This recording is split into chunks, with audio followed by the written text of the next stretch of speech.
ओ फातिमा पुत्र, ओ रोटी लै मेरे वास्ते, ओ बड़ी भुख लगी अज। अच्छा अब्बा जी, होने लेकर आई। ये ले अब्बा जी। ओ शुक्रिया पुत्र। ओ अब्बा जी, तुसी नमाज पढ़न नहीं जाना? ओ फातिमा पुत्र, कल गया ते सी नमाज पढ़न।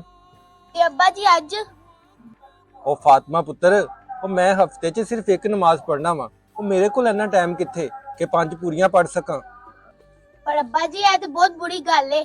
ओ फातिमा पुत्र, ओ तू हाले छोटी है, मैनू ना समझा, जा इथों। ओ फातिमा पुत्र, मैनू खाना ते दे दे। अब्बा जी आज खाना नहीं बनया। ओ नूर फातिमा पुत्र, ओ रोटी लै आ, बड़ी भुख लगी है। अब्बा आज भी। ओ फातिमा पुत्र, ए सब की है? ओ मैं 7 दिनों दे विच सिर्फ एक दिन रोटी खाधी है ते 7 दिन का गुजारा एक दिन दे विच किस तरह होएगा? अब्बा जी मैं आपको यही तो समझाना चाह रही हूँ, जब एक दिन के खाने से आपका 7 दिन का गुजारा नहीं हो सकता, तो फिर हफ्ते में एक दफा नमाज पढ़ने से कल आखिरत में कैसे गुजारा करेंगे?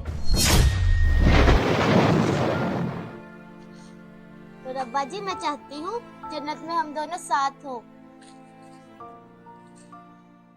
5 वक्त की नमाज पढ़ा करें, ये ना हो कि कल अल्लाह के सामने शर्मिंदा होना पड़े। हमारी वीडियो अच्छी लगे तो शेयर लाजमी करें।